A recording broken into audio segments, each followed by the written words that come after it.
출애굽기 강의 18번째입니다. 일곱째 재앙, 우박과 불이라는 제목으로 은혜의 말씀 나눕니다. 자, 이제 7번째 정도 되니까 굉장히 좀 지루하다는 느낌을 받을 것입니다. 매주 똑같은 설교 듣는다고 어떤 분이 그런 이야기 하시더라고요. 재앙을 7번째까지 지금 왔는데요. 근데 여러분, 우리가 같은 걸 반복하면 지루하지만 사실 왜 성경을 이렇게 한 번의 재앙으로 끝낼 수 있는데 계속 반복할까요? 이것은 강조의 의미가 있고요. 사실은 임계점을 향한 하나님의 뜻이 진행 중에 있는 것이지 사실 반복하고 있는 것은 아닙니다. 저는 코로나가 이제 시작된 벌써 1년 8개월이 되었는데요. 우리가 이렇게 길 줄은 꿈에도 생각 못했고요. 그리고 또 앞으로 미래도 지금 점치지 못하고 있다는 것입니다. 근데 여러분, 이것이 지금 반복되고 있는 것일까요? 저는 사실 우리가 그리스도인으로서 이 재앙의 의미를 생각해 보면 여기에 뭔가 하나님 뜻이 담겨 있고 어떤 하나님 뜻을 이루기 위한 임계점을 향해 달려가고 있는 시간이라는 사실을 우리가 발견하게 됩니다. 분명한 것은 여러분, 성경은 우리에게 재앙의 시대에 재앙은 우리를 무너뜨리고 망가뜨리는 데에 목적이 있지 않다는 사실을 분명히 하고 있습니다. 그리스도인들에게 재앙은 오히려 하나님 뜻을 이루고 살리는 데 있다라고 말씀하고 있습니다. 자, 에레미야 29장 11절 우리 한번 다 같이 이 말씀 같이 읽어보겠습니다. 에레미야 29장 11절 같이 읽어봅시다. 여호와의 말씀이니라 너희를 향한 나의 생각을 내가 아나니 평안이요 재앙이 아니니라 너희에게 미래와 희망을 주는 것이니라. 아멘. 참 이스라엘 백성들이 정말 큰 환난의 시대에 하나님께서 이들에게 뭐라고 말씀하시냐면 그 큰 환난을 겪으면서 이들이 사실 낙심하고 있는 것이죠. 너희를 향한 생각은 재앙이 아니고 평안이고 소망이니라 라고 말씀하고 있습니다. 그런 관점에서 우리가 지루하게 반복되는 이 재앙의 말씀이 아니라 오늘 하나님 뜻을 이루기를 원하시는 이 재앙의 목적을 두고 행하시는 하나님 앞에 그 뜻을 발견하고 또 나아가는 그런 은혜의 시간이 되기를 바랍니다. 자, 오늘 7째 재앙은 14절이 이렇게 시작합니다. 올려주세요. 내가 이번에는 모든 재앙을 놓아내시나 내 백성에게 내려온 천하에 나와 같은 자가 없음을 내게 알게 하리라. 자, 이번에 좀 다른 재앙과 다른 면이 있어요. 자, 내가 이번에는 모든 재앙을 너와라고 해요. 너와. 이 너와를 원문을 보면 히브리어를 직역하면 내 마음과라는 뜻, 내 마음과. 자, 지금까지 그동안은 애굽의 재앙이 내려졌습니다. 그런데 이제 하나님께서 바로의 마음에 재앙을 내리겠다라고 말씀하고 있는 거예요. 자, 바로의 마음이 어떤 마음이죠? 완악하고 강팍한 바로의 마음에 재앙을 내리겠다라고 말씀하고 있는 거예요. 그 강팍한 마음에 일격을 가하시겠다고 말씀하고 있는 거예요.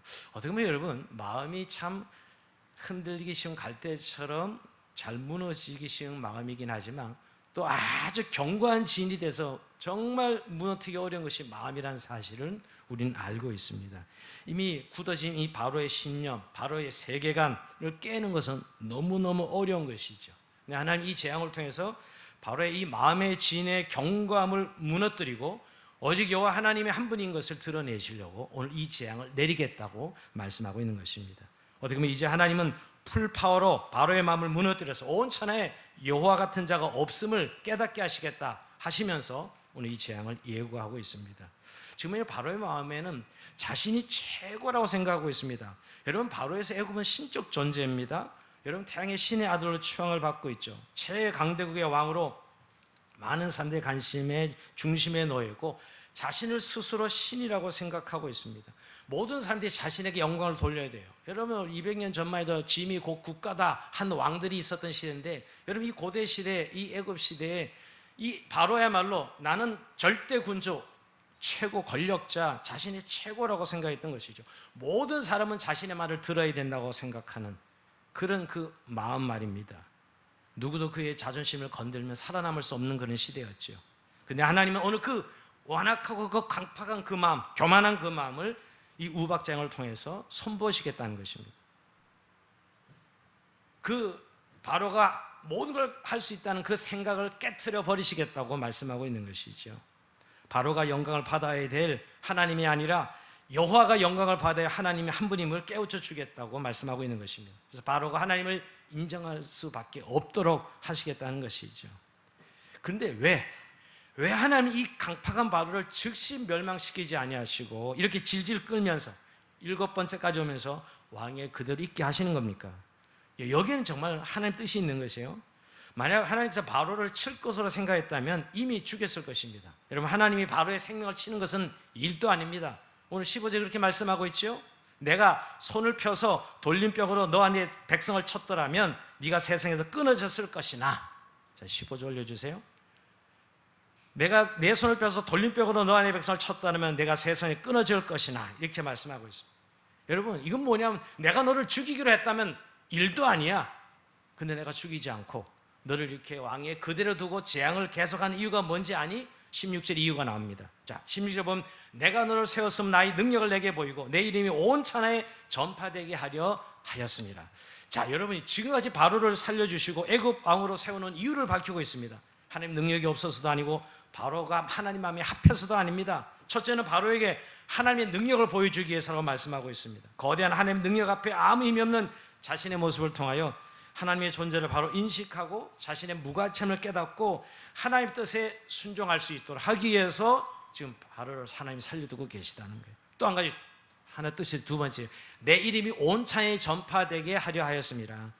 애굽에 임한 재앙을 통해서 하나님의 이름을 온 땅에 전파하시기 위해서라는 것입니다. 여러분, 그 당시 열방 가운데 여호와 이름은 알려지지 않은 이름입니다. 근데 오늘 이 최대 강국인 애굽 제국의 재앙을 통해서 여호와 이름과 능력을 나타내기 위해서 내가 오늘 바로를 죽이지 않고 지금까지 살려두고 이 재앙을 진행하고 있다고 말씀하고 있는 것입니다. 즉 바로를 통하여 하나님의 살아계심을 증거하며 모든 민족이 하나님께 돌아와 하나님을 섬기고 하나님의 영광을 드러내기를 원하시는 것입니다. 오늘 구약 시대지만 여러분 벌써 이 열방 개념, 이스라엘 백성들만 아니라 이 열방들이 하나님의 영광을 보고 하나님께 돌아오는 사상이 이미 선교적 내용이 이미 담겨져 있는 것을 보게 됩니다. 즉 모든 이 재앙을 통해서 하나님의 영광을 드러내기 위함이라는 거예요. 여러분, 우리 재앙은 인간을 파괴하고 없애버리고 무너뜨리는 데 목적이 있는 것 같지만 오히려 이 재앙의 목적은 결국 하나님의 영광을 위한 거예요. 여러분, 저는 지금 코로나 재앙도 그렇다고 생각합니다. 우리가 그리스도인의 관점에서 본다면 이것이 인류를 망가뜨리게 한 재앙이 아니라 하나님께 돌아오기를 기다리는, 하나님의 자신을 드러내 영광을 드러내는 재앙이라고 좀 믿습니다. 자, 그래서 오늘 바로에게 이렇게 17절에 말씀하죠. 내가 여전히 내 백성 앞에 교만하여 그들을 보내지 아니하느냐. 자, 오늘 바로가 백성 앞에 교만하다 이렇게 말씀하고 있습니다. 바로의 문제는 교만입니다. 그러나 하나님을 인정하지 않고 그분의 말씀을 인정하지 않았습니다. 바로는 그동안 하나님께 애굽에 내렸던 여러 재앙을 경험하고 나서도 그 마음이 점처럼 변하지 않았습니다. 하나님을 두려워하고 그분을 인정해야 되는데 하나님을 인정하기는커녕 오히려 마음이 더 완악해졌죠. 여전히 애굽의 우상을 그 마음에 무너내지 못하고 그런 자신을 정당화하고 합리화하는 이 바로 말입니다. 아까도 말씀드렸지만 왜 바로의 마음속이 왜 이렇게 완악하고 교만할까? 이렇게 재앙이 계속되는데도 불구하고 말이에요. 그만큼 여러분 바로의 마음속에 우상이 깊게 강하고 뿌리 박혀 있다는 사실을 보여주고 있어요. 여러분, 바로의 마음속에 애굽 제국의 신화를 믿고 있는 것이에요. 자신이 최고고 애굽이 최고라는 이 신화를 믿고 있는 거예요. 이게 어떻게 하루아침에 바뀌겠어요? 그 몇 가지 재앙 때문에 바뀌지 않는 것이죠, 여러분. 하나님의 경고와 그로 인한 재앙으로 고통을 당하면서도 끝까지 버티고 있는 바로를 봅니다. 그래서 오늘 이 교만한 바로에게, 오늘 분명히 성경에 교만이 바로에게 7째 재앙을 내릴 수밖에 없는, 경고할 수밖에 없는 하나님의 모습을 보게 됩니다. 근데 여러분, 7째 재앙은 전무후무한 재앙입니다. 자, 19절 올려줘 보세요. 이제 사람을 보내어 내 가축과 내 들에 있는 것을 다 모으라. 사람이나 짐승이나 무릇 들에 있어서 집에 돌아오지 않는 것들에게는 우박이 그 위에 내리리니 그것들이 죽으리라 하셨다 하라 하시니라. 아멘. 여러분, 여기 오늘 이 우박 재앙인데요, 하나님은 사람과 짐승을 죽일 수 있는 우박을 내리시겠다고 이야기합니다. 여러분, 우박은 우리가 일상적으로 보는 우박이 많잖아요. 뭐 그 정도 우박 가지고. 근데 가끔 너무 우박이 커서 굉장히 농작물에 큰 피해를 입었다는 뉴스를 종종 듣죠. 요즘은 좀 그런 뉴스가 없는 것 같긴 한데 올해는요, 정말 농작물에 피해가 가고 더 나가서 정말 심각한 우박은 짐승을 죽이고 사람들도 죽는 이런 우박이 있다는 것이에요. 여러분, 우박 역사를 보니까요, 우리 기록된 이 역사에 기록된 최대의 우박이 언제 있었냐? 1888년도에 인도의 모라다비드 지역에 내린 우박이 있는데요, 이 전설적 우박이라 합니다. 우박의 크기가 지름이 15cm고 무게는 1kg에 육박, 1kg. 별로 안 놀라시네요. 예. 이 우박 때문에 240명이 죽었고 수백 명이 부상을 당했고 가축도 1600마리나 죽었다고 합니다. 이 역사에 기록된 우박 사건입니다. 이건 우박이 아니라 바위덩어리죠. 폭탄이지, 폭탄. 이 우박으로 수많은 사람이 죽었다고 해요. 근데 우박이 재앙으로 성경에 여러 군데 나옵니다. 그죠? 요한계시록도 나오고 여호수아에도 나오고 여러분. 이런 우박으로 바로의 교만한 마음을 치시겠다고 하나님 말씀하고 있습니다. 근데 여러분 참 우리가 처음에도 말씀드렸지만 이 재앙이라는 것이 하나님이 인간을 망가뜨리게 한 것 같지만 결국은 거기에 목적이 있지 않다는 거예요. 오늘 이런 우박 재앙 중에도 하나님이 피할 길을 주시는 것을 보게 됩니다. 이 우박을 재앙을 내리면서도 하나님은 심판 전에 피할 길을 주십니다. 우선 그 피할 길을 주는 증거를 하나 먼저 첫 번째 대보면 뭐죠? 예고하잖아요. 여러분 뭔가 이 재앙을 예고한다는 건 피할 수 있다는 거예요. 예고해 주신다는 것은 피하라는 것이죠. 재앙을 맞이하지 아니할 수 있는 길을 열어주시는 것입니다. 얼마든지 돌이킬 수 있는 기회와 시간을 주시는 것이죠.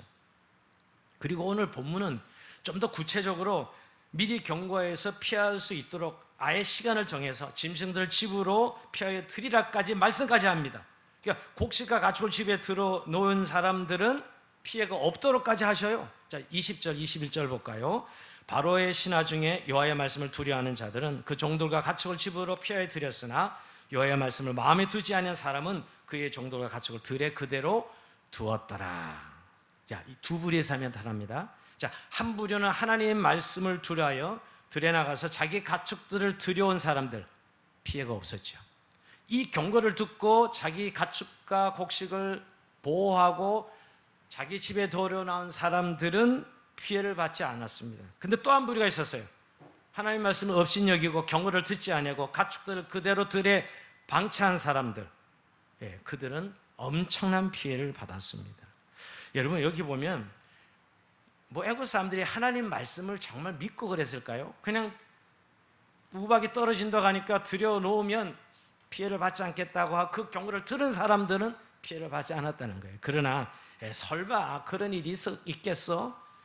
여호와의 신이 정말 하나님의 신이 있는 거야? 나는 못 믿어. 이렇게 생각한 사람들은 그 경고를 마음에 담아두지 아니하고 곡식과 가축들을 집으로 들이지 않았겠죠. 결국 엄청난 피해를 받았을 것입니다. 여기서 뭘 가르치냐면 결국 하나님이 재앙을 주는 이 심판 중에도 은혜를 베푸신다는 거예요. 하나님께서 아무리 망하기로 결정된 자라 하더라도 하나님께 회개하고 돌아오면 궁유를 베푸신다는 것입니다. 참 여기서 우리가 여러분 그래서 고난 당할 때 잘 생각해봐야 돼요. 고난이 하나님의 목적이 아닙니다. 사실은 그 환난이 목적이 아니라 오히려 그것을 통해서 하나님은 일하시고 계시거든요. 그 의미가 깨닫고 정말 하나님의 말씀이 들리는 사람들은 하나님의 보호하심을 받게 된다는 것이에요. 그러니까 여러분 우리가 고난을 당할 때 낙담하거나 포기하지 말아야 돼요. 그리스도인이 되어서 환난이 오면 벌써 그때부터 두려워하고 낙담하는 것이 아니라 뭔가 지금 하나님의 역사가 시작되었구나 라는 사실을 깨닫고 하나님 말씀의 귀를 기울이는 시간이 돼야 돼요.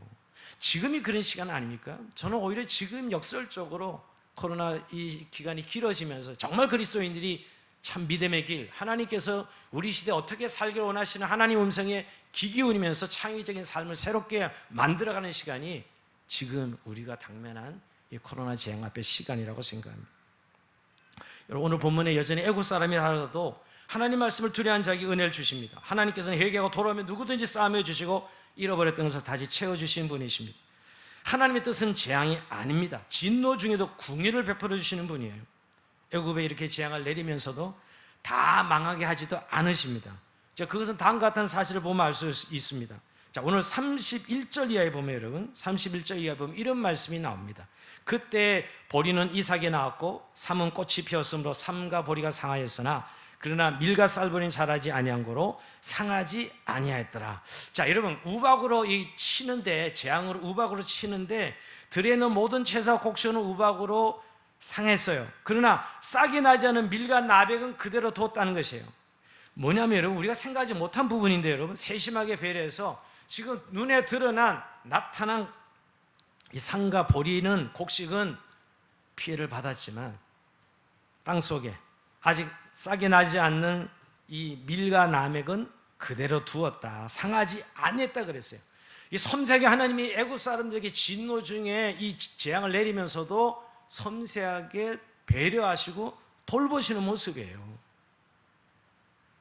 여러분, 그런 의미에서 재앙이 우린 힘든 거야, 재앙은 죽는 거야 라는 이런 잘못된 이런 두려움의 이미지를 벗어버리고 재앙 중에 여전히 돌이키고 회개하고 주의 음성을 듣는 자들을 살리시고 회복시켜 주시고 보호하시는 하나님의 손길을 우리가 다시 믿음으로 바라봐야 될 것입니다. 자, 그런데 여러분, 오늘 이 재앙이 우박 재앙이라고 했는데 오늘 19절 시작할 때는 우박이라고 말씀드렸는데 오늘 떨어질 때는 우박만 떨어지는 게 아니라 불도 함께 떨어진 걸 보게 됩니다. 자, 23절 올려줘 보세요. 모세가 하늘을 향한 시판을 들며 여호와께서 우리의 소리에 우박을 보내시고 불을 내려 땅에 달리게 하시니라. 여호와께서 우박을 애굽 땅에 내리심에 우박이 내림과 불덩이 우박에 섞여 내림이 심히 맹렬하니 나라가 생긴 그때로부터 애굽 온 땅에 그와 같은 일이 없었더라. 자, 우박을 예고하시는데 떨어지는 우박과 불이 떨어져요. 그래서 제가 오늘 제목 우박과 불 그랬어요. 사실 우박장인다고 말씀하셨는데 떨어지는 불과 함께 떨어져. 뭐예요? 번개가 쳤다는 거예요. 천둥 번개가 치면서 우박이 때리치는 것이죠, 여러분. 오늘 이게 표현이 재밌는 건 여러분, 이 달리게, 불을 내려 땅에 달리게 하시니라. 불을 내려 땅에 달리게, 이런 표현인데 떨어지는 속도가 얼마나 빠른지 이렇게 표현하고 있는 거예요, 지금요. 우박이 떨어질 때 불도 함께 천둥과 번개와 함께 치는 것이죠. 그러니까 우박에 맞아 죽고 사실은 이 불에 타 죽고 이제 이런 지금 어마어마한 재앙이에요. 또 한 번 표현해, 아까도 표현했는데 애굽 온 땅에 그와 같은 일이 없었더라. 전무후무한 재앙이었더라. 이렇게 표현하고 있습니다. 벼락을 맞아 죽는 것이 사실. 주먹만한 우박이 천둥 번개와 함께 떨어져 짐승들이 우박에 맞아 죽고 벼락에 떨어진 곳에 불이 붙어 사방으로 번져나갑니다. 정말 정신을 차릴 수 없는 그런 상황이죠. 불이 번지는 속도가 얼마나 빠른지 불이 땅에 달려가는 것 같다, 이렇게 표현하고 있는 것입니다. 여러분, 오늘 짐승과 사람만 죽는 것이 아니라 곡식과 채소, 나무까지 완전히 쑥대밭을 만들어버린 것이 그들은 태어나서 한 번도 겪어보지 못한 재앙이었다 그럽니다. 지금 우리가 코로나 재앙 그러지만 우리가 뭐 확진자가 되지 않는 이상은, 우리 가족이 걸리지 않는 이상 그렇게 큰 재앙이라는 생각까지 안 할 거예요, 지금요. 근데 여러분, 오늘 이 애굽에 떨어진 재앙을 보면 참 엄청나다는 생각이 들지 않습니다. 저는 가끔 우리가 지금 북한과 이렇게 전면에 휴전선을 근거로 서로 총불을 겨누고 있는 이 전쟁 상태 아니에요? 휴전 상태 아닙니까? 이게 만약에 이 힘의 균형이 무너진다면 과연 어떤 일이 벌어질까? 전쟁, 지금의 전쟁 말입니다. 저는 이 우박과 불 떨어진 걸 보면서 아마 하늘에서 불쇼가 벌어질 겁니다. 지금 전쟁은. 그렇죠? 하늘에서 불쇼가 벌어질 거예요. 그래서 사람들이 두려워서 지금 그 힘의 균형을 못 깨고 있는 거죠. 그 두려움 때문에. 그런데 오늘 이런 재앙을 내리는데 하나님께서 이 중에서도 자기 백성만큼은 특별히 보호하고 계십니다. 자, 25절에 보면 이런 말씀이 있습니다. 우박이 애굽 온 땅에서 사람과 짐승을 막론하고 밭에 있는 모든 것을 쳤으며 우박이 또 밭의 모든 채소를 치고 들의 모든 나무를 꺾었으되 이스라엘 자손들이 있는 그곳 고센 땅에는 우박이 없었더라. 야, 이것도 너무 신기해요. 애굽 전역에 지금 막 우박과 불이 떨어지는데 그 중간에는 고센 땅에는 우박이 없었더라. 이렇게 말씀하고 있어요. 지금 애굽에서 난리가 났는데 이스라엘 사람들이 거주한 고센 땅엔 전혀 피해가 없었다는 거예요. 자기의 백성을 진노 중에도 돌보시는 하나님이죠. 정말 신기한 일입니다. 근데 여러분, 정말 이 재난 중에도, 이 재앙 중에도 자기 백성을 하나님의 사랑은 변함이 없어요. 저는 정말 신기한 인도하심과 보호하십니다. 어떻게 그 땅에만 우박이 안 떨어져? 확실하게 보여주신 것이에요. 자기 백성의 하나님의 사랑을 말이에요. 근데 여러분, 이 성경에는 재앙 중에도 자기 백성을 사랑하시는 하나님의 신기한 보호하심의 이야기가 수두룩합니다. 이 성경에. 여러분, 오늘 우리 재앙의 시대에 살면서 여전히 두려워하고 있습니까? 그렇다면 이사야 43장 1절 이하에 볼까요? 야곱아, 너를 창조한 여호와께서 지금 말씀하시니라. 이스라엘, 너를 지으신 이가 말씀하시니라. 너는 두려워하지 말라. 내가 너를 구속하였고 너를 지명하여 불렀나니 너는 내 것이라. 내가 물과 너를 지날 때 내가 너와 함께 할 것이며 강을 건널 때 물을 침몰하지 못할 것이며 네가 불 가운데 지날 때에도 타지도 아니할 것이요 불꽃이 너를 사르지 못할 지니리. 이렇게 말씀하고 있습니다. 여러분, 이게 사실 이스라엘 백성들이 막 고난과 환난 받을 때 하시는 말씀이에요. 근데 이들이 너무 낙담이 된 거죠, 고난 중에. 근데 이 야곱아, 내가 너를 구속해 너를 지명을 얻고 너는 내 것이라 하시면서 오늘 내가 물간도를 지날 때도 물이 침몰하지 못하고 불간도로 가도 불이 너를 사르지 못할 것이다. 하나님의 보호하심을 이렇게 강력하게 이야기하고 계신다고요. 근데 여러분, 오늘 우리 이것을 믿고 있습니까? 많은 분들이 세상에서 오는 어떤 환경적 어려움이 오면 그게 두려움에 사로잡혀. 우리 안에 정말 하나님이 살아계시다면 오늘 이 약속하시는 하나님이 자기 백성을 향해서는 여전히 그 우박 떨어지는 산에도 고센 땅에만 자기 백성을 보호하시는 그 하나님이 지금 우리의 하나님이 아니십니까? 보호하신다고 약속하시는 하나님 말이에요. 오늘 그 은혜를 우리가 정말 믿음으로 바라보면서 하나님의 보호하심에 감사와 찬송으로 함께 나가기를 원합니다. 근데 여러분, 이스라엘 백성들이 자격이 있어서 이렇게 우박이 없는 거예요? 이스라엘 백성들은 정말 자격이 있는 거예요? 아니라고요. 도찐 개찐이죠. 이스라엘 백성 애국사에 뭐가 달라요? 한 가지 다르다면 하나님이 이스라엘 백성 택했다는 것밖에 없어요. 너는 내 것이라 내 백성 삼으셨기 때문에 보호하시는 것이죠, 여러분. 더 나가서 여러분, 이는 광야에 나가서 나를 섬길 하나님의 백성이니까, 하나님을 예배할 하나님의 백성이니까 하나님을 보호해 주시는 것입니다. 그들이 광야로 나가서 십계명을 받고 하나님의 법도를 받고 하나님의 말씀으로 살아갈 백성이기에 하나님께서 그들을 보호하셔 지켜주신 것입니다. 그러게 여러분, 애굽에는 재앙이 있고 우리에겐 재앙이 없다고 우리는 대단한 존재처럼 역시 착각해서는 안 됩니다. 오히려 우리도 똑같이 망할 죄인들이었으나 하나님의 은혜로, 하나님 은총으로 보호하심을 받는다는 걸 기억하고, 오늘 우리를 하나님 백성 삼으셔서 하나님을 예배하도록 만든 하나님 백성으로 우리를 인도하신다는 사실을 기억해야 돼요. 그게 오늘 이 재앙 중에 우리를 보호하신 하나님의 뜻이지요.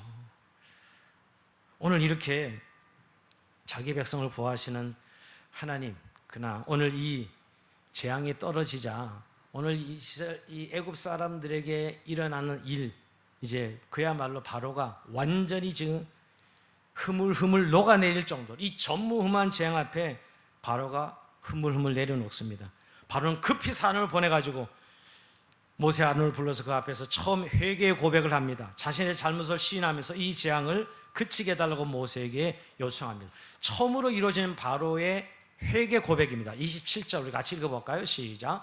바로가 사람을 보내어 모세 아론을 불러 그들에게 이르되 이번은 내가 범죄하였노라. 여호와는 의로우시고 나와 나의 백성은 악하도다. 아멘. 이 바로 입에서 나온 거예요. 이스라엘 백성들이 아닙니다. 내가 범죄하였노라.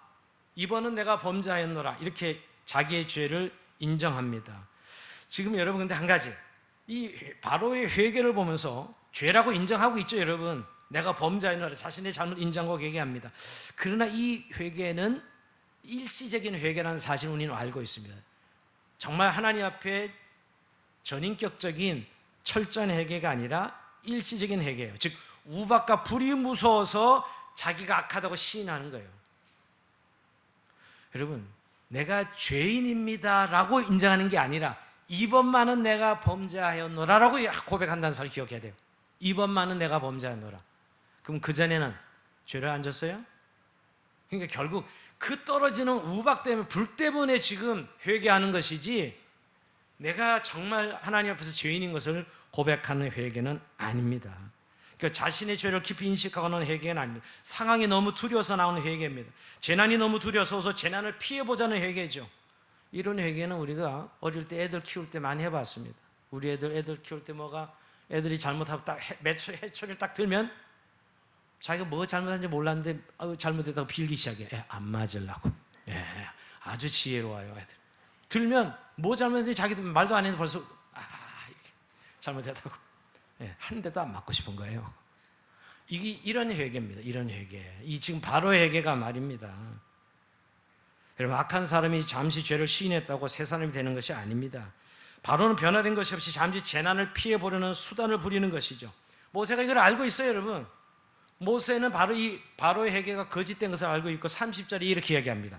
그러나 왕과 왕의 신하들이 여호와 하나님을 아직도 두려워하지 아니할 줄을 내가 아나이다. 그럽니다. 회개하는데도 뻔히 보이는 거죠, 여러분. 뻔히 보이는 거예요. 바로는 죄악만 무서워했지 아직 하나님을 두려워하지는 않습니다. 여러분, 회개는 하나님을 두려워해야 회개해요. 내가 자신의 죄인됨이 철저히 인식이 되면서 정말 하나 믿음으로 나가는 게 회개지. 이 상황 모면해 보려고 하나님 잘못했어요. 이게 회개가 아닙니다. 그 딱 지나가면 언제 그랬냐들이 싹 잊어버리는 회개. 그건 진짜 회개가 아닙니다. 오늘 바로가 그 회개하고 있는 것이죠. 아니나 다를까 오늘 바로는 그렇게 회개하면서 범죄를 하면서 우박을 거쳐게 해달라고. 내가 말씀대로 순종하게 한다라고. 이제 급했습니다. 28절 볼까요? 여호와께 구하여 이 우레소리와 우박을 그만 그치게 하라. 내가 너희를 보내리니 너희가 다시는 머물지 않아. 내가 보내줄게. 빨리 이게 좀 머물게 해. 이 그치게 좀 해줘. 내가 빨리 너희들 보낼게. 이번 재앙으로 바로는 하나님 능력을 알 만큼 알았고 하나님의 백성 이스라엘을 더 이상 잡아두는 것이 유익하지 않다고 생각했던 것이죠. 그러나 근본적인 변화는 없었습니다. 변화된 모습 없이 깨닫기만 한 것이죠. 그럼에도 불구하고 하나님은 그렇게 나는 범죄하노라는 일시적 해결을 하는 이 바로의 얘기를 듣고 바로 우박을 거두어 주십니다. 자, 29절 볼까요? 모세가 그에게 이르되 내가 성에서 나가서 곧 내 손을 여호와를 향하여 펴리니 그리하면 우리의 소리가 그치고 우박에 다시 있지 아니할지라 세상 여호와께 속한 자를 왕이 하리라. 예, 바로 모세가 기도합니다. 모세도 참 착한 사람인 거죠. 맛 좀 봐. 그러고 있어야 될 거 아니에요. 근데 금방 회개했다고 금방 손을 들어 하나님 이 재앙을 그치게 해달라고 기도합니다. 역시 썬파워 기도입니다. 금방 바로가 기도하니까 모세가 기도하니까 재앙이 그칩니다. 여기서도 여러분 재앙의 목적이 아니라 하나님은 자비로우신 하나님이에요. 아까도 우리 여러분 하나님은 재앙의 목적이 아니고 자비하시는 하나님이세요. 물론 목적이 있어서 재앙을 내리시지만 하나님의 뜻을 이루어 가시는 걸 보게 됩니다. 시편 103편 8절에 보면 이런 말씀이 있습니다. 여호와는 자비로우시며 은혜로우시며 노하기를 더디하시며 인자하심이 풍부하시도다. 여러분 바로 거두어 주시잖아요. 그러니까 하나님의 회개했자만 붙어도 하나님은 무조건 용서하시는 거예요. 이게 하나님 마음입니다. 돌이키는 자에게 하나님이 용서하시고 받아주시는 용납하시는 하나님. 악한 바로에게도 하나님 자비하시는 하나님이십니다. 이 지구가 여러분 우리의 죄로 칠 것 같으면 벌써 몇천 번 망하고도 남았을 것입니다. 그러나 하나님은 자비로우시고 노하기를 더디하시는 하나님이시고 우리의 인생들이 구원받기를 원하시는 하나님이세요. 악한 자라도 돌이키기만 하면 언제든지 용납하시고 용서하시는 하나님이시라는 사실을 오늘도 다시 한번 하나님 성품을 이 7째 재앙을 통해서도 우리가 발견하게 됩니다. 근데 여러분 어떻습니까? 모세의 기도가 끝나고 재앙이 그치자 바로는 바로 또다시 강팍한 마음으로 돌아갑니다. 자, 34절 볼까요? 바로가 비와 우박과 우레소리가 그친 것을 보고 다시 범죄하여 마음을 완악하게 하니 그와 그의 신하가 꼭 같더라. 그럽니다. 어찌 이룰 수 있어요? 그렇게 내가 범죄한 너를 해결해놓고 지금 다시 그치자 언제 그랬냐는 듯이 강팍해지고 완악해져서 이스라엘 백성을 보내지 못하겠다 이렇게 말씀하고 있는 것입니다. 여러분 여전히 바로는 변한 것이 아닙니다. 전 바로는 분명히 회개는 했지요. 그 회개가 한 거 금방 잊어버렸습니다. 상황이 바뀌니까 금방 그 회개 잃어버렸어요. 여기서 인간 교만의 무서움을 봅니다. 여러분 하나님께서 인간에게 가장 싫어하시는 죄가 교만죄인 거 아시죠? 교만죄. 근데 교만은 우리 그러면 목이 뻣뻣하고 이런 것만 생각하시고 거만하고 이런 것만 생각하지 진짜 교만은 뭐예요? 오늘 이 바로를 보면 여러분 하나님을 몰아내고 자기가 주인과 왕이 되어서 자기가 기준이 되는 거예요. 자기 생각이 기준이 되고 자기가 왕이 되는 하나님을 몰아내고 말이에요. 이게 교만입니다. 이걸 알게 하기 위해서 오늘 재앙을 내리시는데 오늘 여전히 재앙이 그치자 언제 그러는 듯이 다시 바로는 강팍해지는 것이죠. 오늘 여러분 이제 말씀을 마무리하면서 오늘 이 재앙이 시작될 때 13절에 어떻게 시작했죠? 바로의 마음에 내리는 재앙이다 그랬어요. 오늘 이 재앙이 바로의 마음에 내리는 재앙. 왜 바로의 마음에 재앙을 내린 거예요? 바로의 마음이 교만하기 때문에 하나님 없는 그 마음, 자기가 왕이 돼서 자기가 주인이 되는 그 마음을 무너뜨리기 위해서 하나님 바로의 마음에 재앙을 내리시겠다고 말씀하셨습니다. 여러분 오늘 우린 바로가 교만하다라고 하는 이 성경의 말씀을 오늘 우리 자신들을 한번 돌아보면 우리는 교만하지 않습니까? 여러분 우리가 언제 내 판단이 기준이 되고 내 생각이 기준이 되는 즉 하나님 없이도 얼마든지 살아갈 수 있다는 생각이 내 안에 자리 잡을 때 그때가 바로 교만이죠. 교만은 자기 중심성입니다. 자가 의자에 왕으로 앉아 있는 상태가 교만이죠. 그럼 바로는 자기가 왕이기 때문에 절대군주의 마음대로 자기를 기준으로 모든 것들이 세상을 운영할 수 있다고 생각하는 왕이었어요. 그러니까 그의 교만은 이루 말할 수 없었던 것이죠, 여러분.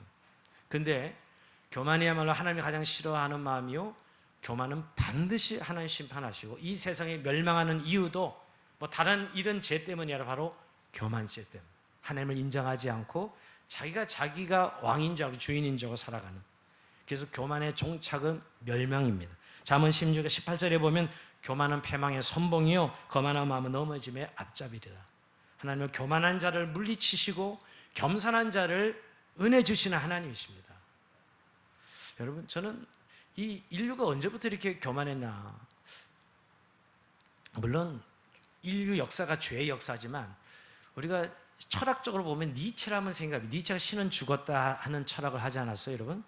잘 아는 죄로. 여러분, 그 2000년 기독교 세계관 역사 속에 사는 이 서구를 니체라는 철학자가 나와서 신은 죽었다 라고, 즉 하나님을 신앙과 사고의 영역에서 몰아낸 철학자죠. 그의 책 즐거운 지식이라는 책 한번 읽어보시고요. 자라투스는 이렇게 말했다 해서 이 신을 죽었다는 명제를 내걸고 또 신을 인간 세계에서 몰아낸 것이야말로 인간의 가장 위대한 행위다, 이렇게 이야기하는 사람이 니체예요. 사실은 니체는 개신교 목사들이었어요. 굉장히 역설이죠, 여러분. 근데 그렇게 그런 철학 이걸 하고 그런 책을 쓰고 나서 그는 35살에 나이에 바젤대학 교수직을 퇴직합니다. 병에 걸려가지고. 그러다 10년 동안 이탈리아 토리노 정신병에서 감기 어린 병적 상태로 10년 보내다가 죽어요. 그가 그런 철학을 써놓고 말이에요. 근데 여러분, 그의 사상 속에 결국 신은 죽었다, 신을 몰아낸 자리에 무엇을 드러냈죠? 초인 사상을 초인, 거인 초인 사상을 드러냅니다. 그래 여러분, 이 초인이 나타나서 인류를 새롭게 이끌어 가야 된다, 이렇게 주장합니다. 여러분, 이 주장에 가장 큰 영향을 받은 사람이 누구예요? 히틀러예요, 히틀러. 이 초인 사상에 은혜를 받은 사람이, 요즘 우리말로 감동을 받은 사람이 히틀러라고요. 내가 초인이 돼서 인류를 잔인한 살육의 길로 이끌지요. 이 히틀러의 야욕에 지대한 이론적 기초가 바로 이 니체의 초인 사상입니다. 여러분, 1차, 2차 세계대전에 이 철학이 일어나고, 서구에 이 철학이 일어나고 얼마나 많은 사람을 죽였어요. 그래서 전 세계 3차 세계대전이 일어나지 않는 이유, 1, 2차 세계대전을 겪으면 인간이 얼마나 악하다는 거예요. 무기를 개발해서 수없는 사람을 죽였잖아요. 인간의 악함 말고 지금 무서워서 중단하고 있는 거예요. 재난을 보고 일시적 해결죠, 여러분. 오늘 우리의 이 설교 속에 적용해보면 그런 하나님을 두려워하는 것은 아니죠. 여전히 인류는 지금 멸망의 길로 달려가면, 이유는 교만하게 하나님을 몰아내고 그 자리에 인간이 자리 잡고 앉아 있는 것이죠. 여러분, 하나님을 몰아낸 자리에 어떤 삶의 일이 일어날까요? 여러분, 절대적 기준과 윤리가 무너지는 건 물론이고, 기준이 좋고 나쁨이 기준이 됩니다. 오늘의 절대적 기준이 있어요? 좋고 나쁨이 기준이에요. 그냥 내가 좋고 나쁨이 기준입니다. 쾌락의 강도에 따라 의미가 달라져요. 삶의 의미, 가치, 그런 거 물어보지 마. 여러분, 요즘 많은 사람이 삶의 가치, 의미, 그런 거 물어보지 마. 이런 세상을 우리가 살고 있다고요. 그냥 우리 서로 간에 피해를 주지 않는 범위 내에서 마음 가는 대로 행하면 된다는 것입니다. 근데 이것도 힘의 균형을 이루는 범위 내에서입니다. 힘의 균형이 깨지면 약육강식의 정글 속에서 생존한 강한 사람만이 윤리와 행동의 기준이 되는 세상이 오늘 저와 여러분 살아가고 있는 세상입니다. 하나님을 몰아내고 교만한 인류지요. 근데 여러분, 그래서 이 교만한 인류에는 끊임없는 재앙이 지금 진행 중입니다. 저는 오늘 우리가 당하는 재난도 당연히 그리스도의 성경적 관점에서 보면 무관치 않습니다. 그러게 여러분, 오늘 우리 그리스도인들도 사실은 정말 무서운 죄가 교만이라는 사실. 하나님은 그 교만 때문에 우리에게 고난을 주시고 부서뜨리시는 것이죠. 그래서 하나님을 인정하고 하나님을 경배할 수 있도록. 여러분, 교만은 결국 어떻게 해결할 수 있느냐? 회개로만 해결할 수 있습니다. 즉 하나님께 돌이키면 되는 것입니다. 근데 이 회개도 아까도 얘기했는데 두 가지 회개가 있는 거예요. 적당한 회개가 있고 정말 참된 철저한 회개가 있습니다. 적당한 회개는 문제를 피해보려고, 재앙을 피해보려고 하는 회개. 닥친 어려움을 해결하기 위해서 죄를 시인합니다. 근데 여러분, 이 죄를 시인하기는 하지만 하나님 앞에 자신을 돌아보지는 않아요. 자기 자신이 얼마나 큰 죄인인지는 생각하지 않습니다. 늘 고난, 재난이 일어나면 상황이 문제지 자기는 여전히 옳다고 생각해. 아직도 교만한 겁니다. 상황이 문제지 여전히 자신은 옳다고 생각해요. 그러나 상을 해결해야 되기 때문에 회개하는 거죠. 회개합니다. 상을 해결해야 되니까. 오늘 아까 바로처럼 말이에요. 그러나 그 문제가 해결되면 아까 했던 회개는 까맣게 새까맣게 잊어버리죠. 언제 내가 그랬냐는 듯이. 이게 바로 적당한 회개입니다. 그러나 철저한 회개는 그 문제를 통해서 내가 얼마나 죄인된 것을 깨닫는 것이에요. 내가 하나님 앞에 얼마나 큰 죄인인 것을 깨닫고 자기의 죄성을 철저히 깨닫고 온전히 그리스도를 붙들고 하나님을 의지하는 것입니다. 이건 진짜 회개죠. 이럴 때 여러분 결국은 이 회개는 그냥 문제 해결의 목적이 있는 회개가 아니라 결국 하나님을 더 알아가고 결국 하나님을 이해하고 찬양하고 경배합니다. 이때까지는 재앙을 두려워하는 사람이 회개하니까 하나님을 두려워하고 경외하고 하나님을 경배하는 사람이 되는 것이죠. 이게 회개입니다. 그럼 회개라는 단어를 들으시면 눈물 짜고 콧물 짜고 도덕적 윤리적인 것을 나이라는 것이 회개가 아니라 얼마나 내가 하나님 앞에 이 재난을 겪어보니 내가 분노하고 이 재난 속에서 내가 막 따지고 하는 이 내 자신을 보면서 얼마나 내가 큰 죄인인 것을 깨닫는 것입니다. 그래서 결국은 보니 내가 이 재난 속에 살아있다는 것이 진짜 하나님의 은혜구라는 것을 철저하게 은혜구라는 사실을 깨닫고 결국 그 회개는 하나님을 더 알아가는 믿음으로 또 하나님을 예배하고 경배하는 믿음으로 나아가는 것이 철저한 회개입니다. 오늘 하는 이 재앙의 목적은 결국은 바로의 교만한 마음을 돌이키게 함인데 오늘도 여러분 우리에게 부딪힌 재난들이 이런 목적이 있어서 우리에게 주시는 고난과 재난의 사실을 기억하시고 오늘 철저한 회개를 통해서 재난을 두려워하는 것이 아니라 하나님을 두려워하고 하나님을 예배하고 경배하는 저 여러분의 삶이 되길 주의 이름으로 축원드립니다. 자, 우리 찬송하면서 주님 앞에 기도의 시간으로 나갑시다. 마음이 상한 자를 고치시는 주님,